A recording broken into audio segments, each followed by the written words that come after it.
Napansin mo na ba na may mga taong parang hindi tumatanda? Yung tipong akala mo nasa 30 lang pero 45 taong gulang na pala? At minsan mas nakakagulat, may mga lolo't lola na kapag nakasalubong mo, parang mas bata pa kaysa sa tunay nilang edad. Karaniwan, iniisip natin na ang sikreto ay nasa good genes o mamahaling skincare. Pero ayon sa Stoic philosophy at sa modernong pag-aaral, may mas malalim na dahilan kung bakit may mga taong tila immune sa bilis ng panahon. Hindi lang ito tungkol sa itsura ng balat o tamang pagkain, kundi sa mindset, ugali at paraan ng pamumuhay. Isipin mo, may kilala ka bang taong dumaan na sa matinding problema pero parang hindi nagbago ang aura? May liwanag pa rin sa mukha, may sigla pa rin sa kilos, at may ngiti pa rin na parang walang bigat na pasan? Hindi iyon aksidente, iyan ay resulta ng malalim na paninindigan at psychological habits na hindi nakikita ng lahat. At dito papasok ang Stoicism. Ang tunay na kabataan, ayon sa pilosopiyang ito, ay hindi lang nasusukat sa edad. Nasa kontrol mo kung paano ka tumugon sa stress, sa pagbabago, sa mga emosyon, at sa mga tao sa paligid mo. At lahat ng iyon ay may epekto hindi lang sa loob mo, kundi sa mismong hitsura mo sa labas.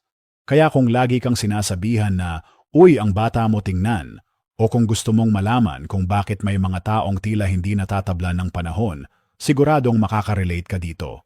Ngayon, ibabahagi ko ang 7 nakatagong dahilan kung bakit baka ikaw mismo ay mukhang mas bata kaysa totoong edad mo. Pero bago tayo magsimula, huwag kalimutang i-like ang video na ito, mag-subscribe, at i-comment kung ilang taon ka na at ilang taon ang madalas sabihin ng iba na mukha ka lang.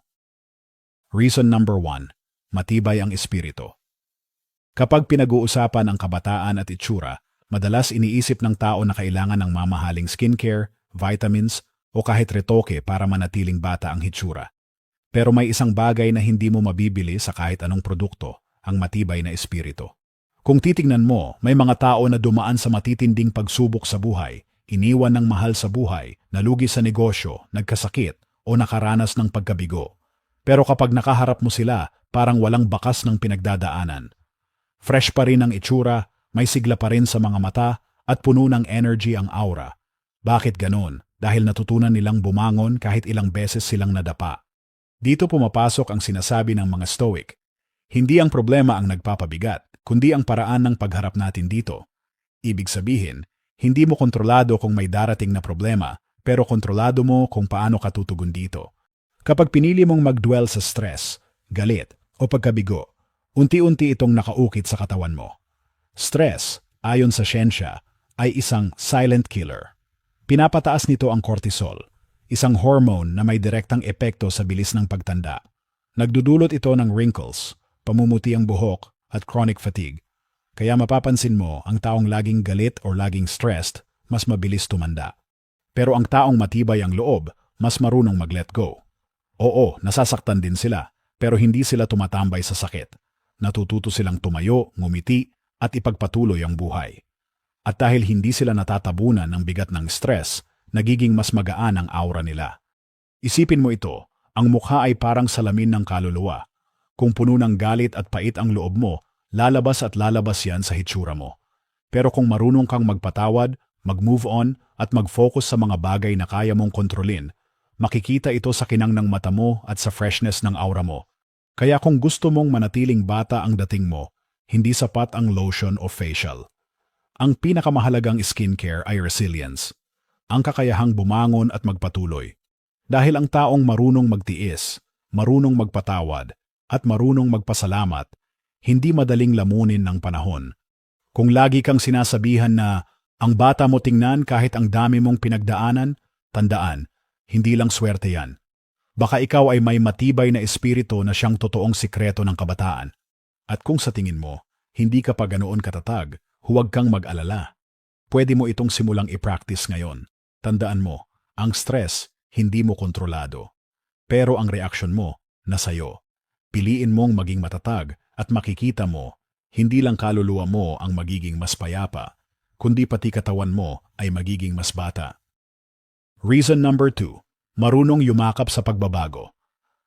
Napansin mo ba na may mga tao na kahit 50s o 60s na, para pa ring may enerhiya ng isang 30 taong gulang? Yung tipong hindi mo maramdaman sa kilos at vibes nila na sila'y tumatanda na? Ang sikreto nila ay simple. Marunong silang yumakap sa pagbabago. Marami kasing tao ang mabilis tumanda hindi dahil sa edad, kundi dahil sa pananaw. Kapag natatakot sila sa pagbabago, kapag lagi nilang sinasabi ang, kasi matanda na ako, hindi ko na kaya yan, doon nagsisimula ang mabilis na pagtanda ng isip at katawan. Ang tawag dito, rigidity. Kapag ang utak mo ay sarado sa bago, nagiging mabigat ka, at ang bigat na yan ay makikita sa mukha, sa kilos, at pati sa aura mo. Sabi ng mga Stoic, ang pagbabago ay bahagi ng kalikasan, at ang tumatanggi sa kalikasan, siya ang nagdurusa. Totoo ito. Kapag nakikipaglaban ka sa bagay na natural, lalo ka lang napapagod. At pagod ang unang tanda ng pagtanda. Ngayon isipin mo naman ang mga taong open sa bagong karanasan. Imbes na takbuhan ang pagbabago, niyayakap nila ito. Imbes na magsabi ng hindi ko kaya, sinasabi nila, susubukan ko. Dahil dito nananatili silang buhay ang isip, curious at puno ng sigla. Ayon sa mga pag-aaral, ang mga taong patuloy na natututo ng bagong bagay, tulad ng pag-aaral ng instrumento, pagluluto ng bagong putahe, o kahit simpleng pagbabasa, ay mas mabagal ang cognitive decline. Mas malinaw ang kanilang pag-iisip, mas matalas ang memorya, at mas masigla ang katawan. Makikita mo rin ito sa aura nila. Mas magaan, mas bukas, at mas bata. Habang ang iba'y nakapako sa nakaraan at natatakot sa bago, sila naman ay nagre-radiate ng excitement. Kaya kapag may naririnig kang tao na sinasabihan ng parang hindi ka tumatanda, kadalasan sila yung adventurous at hindi natatakot sumubok. Ang tunay na kabataan ay hindi nasusukat sa bilang ng taon, kundi sa kakayahan mong yakapin ang pagbabago. Kung kaya mong sabayan ang agos ng buhay imbes na labanan ito, mananatiling malakas ang loob mo at mas bata ang itsura mo. Kaya tanong ko sa'yo, kumakapit ka pa ba sa nakaraan? Natatakot ka ba sa bago? Kung oo, baka ito ang dahilan kung bakit mabilis kang napapagod at bumibigat ang aura mo. Pero kung matututo kang yakapin ang pagbabago, magiging mas magaan, mas masaya, at mas bata ka, hindi lang sa pakiramdam kundi pati sa itsura. Tandaan, ang pagtanda ay natural, pero ang pagiging luma ay choice. Piliin mong manatiling bukas sa bago, at makikita mo, ang kabataan ay hindi mawawala kahit ilang taon pa ang dumating. Reason number 3, palaging curious ang isip.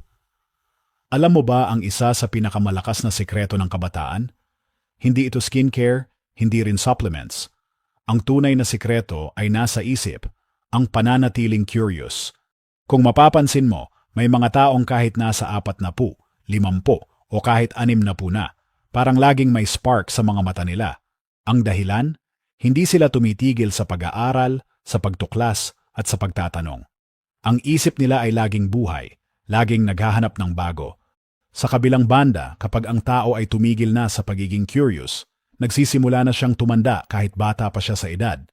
Kapag araw-araw pare-pareho ang routine, kapag wala ng bagong ginagawa, at kapag hindi na interesado sa mga bagong bagay, doon nagsisimula ang tinatawag na mental aging. Hindi lang ito nakikita sa pagod na hitsura, kundi pati sa aura at energy ng tao. Sabi nga ng mga Stoic, ang taong tumigil sa pag-aaral ay tumigil na rin sa pamumuhay. Dahil ang curiosity ay hindi lang nagpapatalino, ito rin ang nagbibigay ng sigla. Isipin mo ang isang bata, palaging nagtatanong, palaging gusto ng bagong laro, palaging may excitement. Kaya natural na magaan ang aura nila. Pero bakit pagdating ng adulthood, karamihan ay nawawala ang curiosity? Dahil natatakot silang magkamali o dahil komportable na sila sa routine. Ang problema, ang routine na walang bago ay unti-unting pumapatay sa isipan. May mga pag-aaral na nagpapatunay. Ang mga taong patuloy na nag-aaral ng bagong skills o hobbies ay mas mabagal ang cognitive decline. Mas matalas ang memorya nila, mas mabilis mag-isip, at mas bata ang pakiramdam. Hindi rin sila madaling dapuan ng depression o kawalan ng gana sa buhay. Kaya mapapansin mo yung mga taong curious, mahilig magbasa, mag-explore, matuto ng bagong recipes, sumubok ng bagong sports, o matuto ng bagong instrument, sila yung may glow. Ang mata nila ay laging buhay, puno ng excitement, at parang may natural na youth filter. Samantalang ang taong walang curiosity, mapapansin mong laging pagod, paulit-ulit magsalita, walang gana, at mas mabilis tumanda ang itsura. Kung ikaw ay sinabihan na, uy, ang bata mo pa rin kahit ilang taon ka na, baka ito'y dahil hindi mo pinapatay ang apoy ng curiosity. Siguro mahilig ka pa ring matuto, tumuklas, at magbukas ng bagong mundo.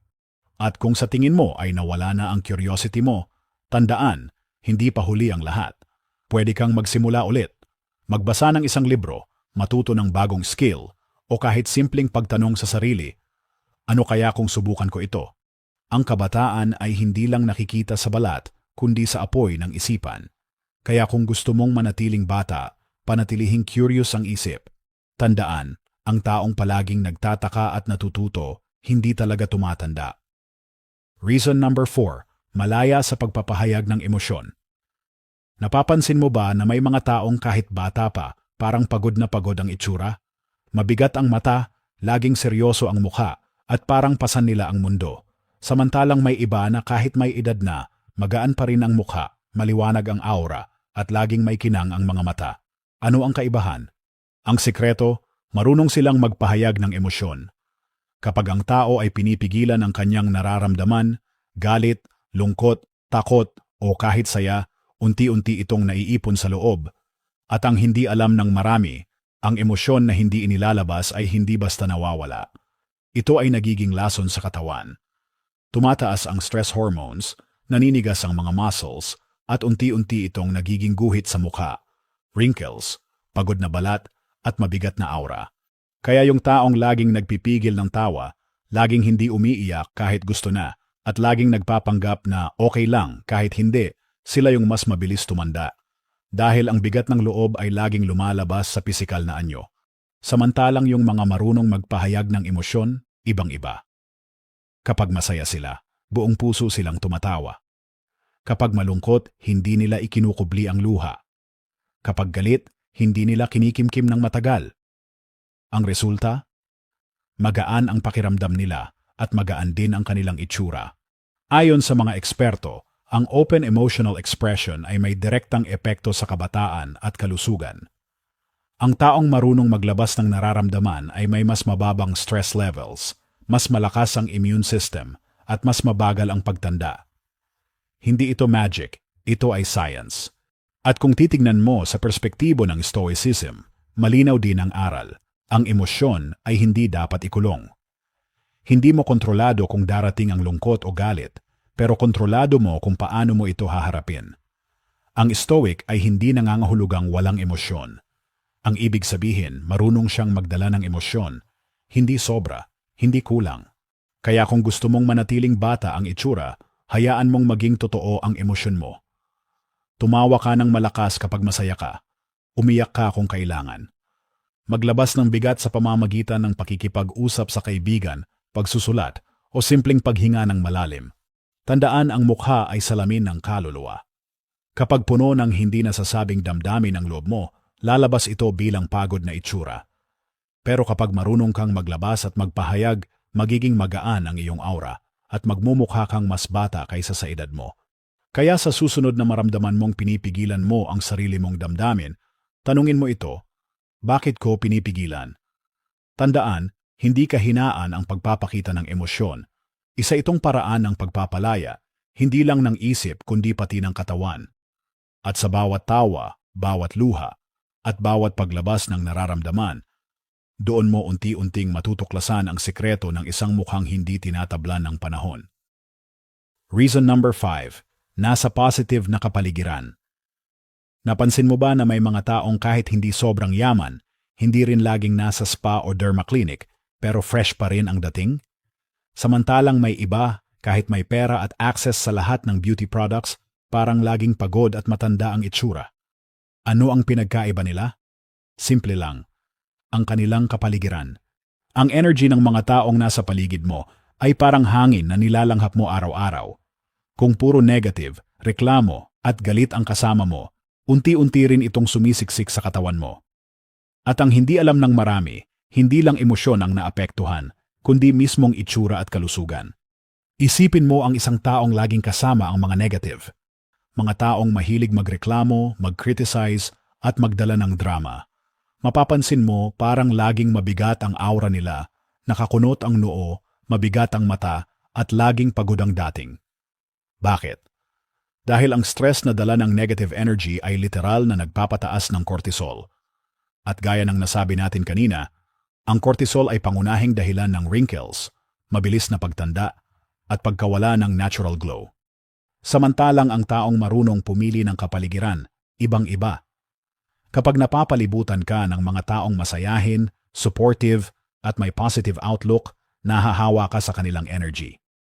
Imbes na tension, ang katawan mo ay nakakatanggap ng good hormones tulad ng serotonin at oxytocin. At ang epekto, mas relaxed ka, mas magaan ang loob, at mas mukhang bata ang aura. Sinasabi rin ng mga pag-aaral, ang positive social interactions ay nagpapababa ng stress hormones at nakakapagpabagal ng aging process, hindi lang sa utak kundi pati sa cells mismo. Kaya yung mga taong laging nakikipag-usap, tumatawa, at nagbabahagi ng positive energy, literal na mas bata ang tingin sa kanila. Kung mapapansin mo, yung mga taong mahilig sa tawa at bonding, kahit nasa edad 50 o 60 na, parang hindi kinakalawang. Mas buhay ang kanilang mukha at mas magaan silang kasama. At ito ay hindi dahil sa mamahaling skin regimen, kundi dahil sa simple at malalim na bagay. Pinili nilang palibutan ang sarili nila ng tamang tao. Sabi ng mga Stoic, ang kaluluwa ay humuhubog ayon sa mga kasama niya. Kaya kung palagi kang nasa gitna ng negatibo, madadala ka nito at pati katawan mo ay susuko. Pero kung pipiliin mong samahan ang sarili ng mga taong nagdadala ng liwanag, ikaw mismo ay magliliwanag din. Kaya tanungin mo ang sarili mo ngayon, sino ang mga tao sa paligid mo? Sila ba ay nagbibigay ng energy o kumukuha nito? Kung pakiramdam mo ay palagi kang drained, baka oras na para baguhin ang kapaligiran mo. Tandaan, youthfulness is contagious. Kung gusto mong magmukhang mas bata kaysa edad mo, siguraduhin mong pinapaligiran ka ng mga taong nagbibigay buhay, hindi ng mga taong kumukuha nito. Reason number 6, namumuhay na may passion at purpose. May kilala ka bang tao na kahit nasa edad 60 na, pero kapag kausap mo, parang laging buhay na buhay? Yung tipong may apoy pa rin sa mga mata at hindi mo maramdaman na sila'y tumatanda na? Ang sikreto nila ay hindi lang magandang genes, kundi passion at purpose. Sa kabilang banda, may mga tao na kahit nasa late 30s or 40s pa lang, parang pagod na. Mabigat ang kilos, walang gana, at parang hinihintay na lang lumipas ang oras. Ito ang epekto ng pamumuhay ng walang layunin. Kapag wala kang passion o rason para bumangon tuwing umaga, mabilis nawawala ang sigla mo, at iyon ang unang nakikita sa mukha at katawan mo. Ayon sa mga pag-aaral, ang taong walang purpose ay mas mataas ang risk ng stress, depression at chronic fatigue. Dahil kapag walang direksyon, parang paulit-ulit lang ang araw, parang wala kang dahilan para ngumiti o magsikap. Ang epekto, bumibigat ang aura mo, kumukupas ang sigla at mas mabilis kang tumatanda. Samantalang ang taong may passion, ibang-iba. Kapag nagsasalita sila tungkol sa bagay na mahal nila, trabaho man, hobby o advocacy, makikita mo agad ang kinang sa kanilang mata. Mas energized ang katawan nila, mas lively ang boses, at mas glowing ang aura. Sabi ng mga Stoic, ang may dahilan kung bakit siya nabubuhay ay kayang tiisin kahit anong hirap. Ang taong may layunin ay hindi madaling lamunin ng problema. Imbes na may stress, nakikita nila ang bawat pagsubok bilang bahagi ng mas malaking misyon. At dahil dito, mas matatag sila, mas masaya, at mas mukhang bata. Hindi rin ito tungkol sa laki ng pangarap. Kahit simpleng passion lang, pagtatanim, pagluluto, pagsusulat, o pagkalinga sa pamilya, kung ginagawa mo ito ng may pagmamahal at purpose, ramdam ito ng katawan mo. Naglalabas ito ng happy hormones tulad ng dopamine at serotonin na nagpapababa ng stress at nagpapabagal ng aging. Isipin mo, kapag may dahilan kang bumangon tuwing umaga, hindi mo napapansin ang pagod. At dahil puno ka ng excitement, hindi ito nagiging bigat sa mukha at katawan mo. Imbes na wrinkles at pagod, ang makikita ng iba ay glow at sigla. Kaya kung madalas mong marinig na ang bata mo pa rin tingnan, baka ito'y dahil may bagay na nagpapasaya at nagbibigay saysay sa buhay mo. At kung sa tingin mo'y wala pa, tandaan, hindi pa huli ang lahat. Kahit anong edad, pwede kang maghanap ng bagong rason para mabuhay ng may sigla. Sa huli, Hindi edad ang tunay na sukatan ng kabataan. Ito ay kung gaano ka pa rin nag-aapoy para mabuhay. Ang taong may passion at purpose, hindi talaga tumatanda. Reason number 7, marunong magbitaw ng nakaraan. Isipin mo ito, may mga taong laging nakadikit ang bigat ng nakaraan sa mukha nila. Laging seryoso, parang malayo ang tingin, at halatang may dalang sakit o sama ng loob. Sa kabilang banda, may mga tao rin na kahit dumaan sa mabibigat na karanasan, magaan pa rin ang aura. Laging may ngiti, laging mukhang bata. Ano ang sikreto nila? Marunong silang magbitaw ng nakaraan. Ang totoo, ang pagbitbit ng galit, guilt o panghihinayang ay parang pasan na hindi mo nakikita. Sa loob, tumataas ang stress hormones tulad ng cortisol. At gaya ng alam natin, ang chronic stress ang isa sa pinakamabilis na nagpapabilis ng pagtanda. Nagdudulot ito ng wrinkles, pagbaba ng energy, at minsan, sakit sa katawan. Kapag ang tao ay nakakulong sa mga alaala ng pagkakamali, sa mga taong nanakit sa kanya, o sa mga sana na hindi na mababalikan, unti-unti itong nagiging lason. Hindi lang ito sumisira ng kaluluwa, kundi pati ng katawan. Ang resulta? Isang mukhang laging pagod, mabigat, at mas matanda kaysa sa tunay na edad. Samantalang ang taong marunong magpatawad at mag-let go, ibang-iba. Hindi ibig sabihin na nakakalimot sila, pero natutunan nilang tanggapin na tapos na ang nakaraan. Pinili nilang huwag hayaang kontrolin ng kahapon ang kanilang ngayon. At dahil doon, mas magaan sila, mas masaya, at mas mukhang bata. Ayon sa mga Stoic, ang kahapon ay wala na sa ating kontrol. Ang meron lang tayo ay ang kasalukuyan. Kapag natutunan mong tanggapin ito, makikita mo kung gaano kagaan ang pakiramdam. At kapag magaan ang loob mo, natural na lumalabas din ito sa hitsura mo. May mga pag-aaral din na nagsasabing ang mga taong marunong magpatawad at mag-move on ay may mas malakas na immune system, mas mababang blood pressure, at mas mahabang buhay. Ibig sabihin, ang pag-let go ay hindi lang emotional healing, kundi literal na pampabata. Kaya kung sinasabi ng tao na parang ang gaan mo, parang ang bata mo pa rin, baka dahil marunong kang hindi magpaalipin sa nakaraan. Pinili mong mabuhay sa kasalukuyan kaysa paulit-ulit na ulitin ang mga sakit ng kahapon. At kung ikaw naman ay nahihirapan pang mag-let go, tandaan, hindi mo kailangan kalimutan agad. Simulan mo lang sa pagtanggap na tapos na wala ka ng kontrol sa nakaraan. Unti-unti, mararamdaman mo ang ginhawa. Ang kabataan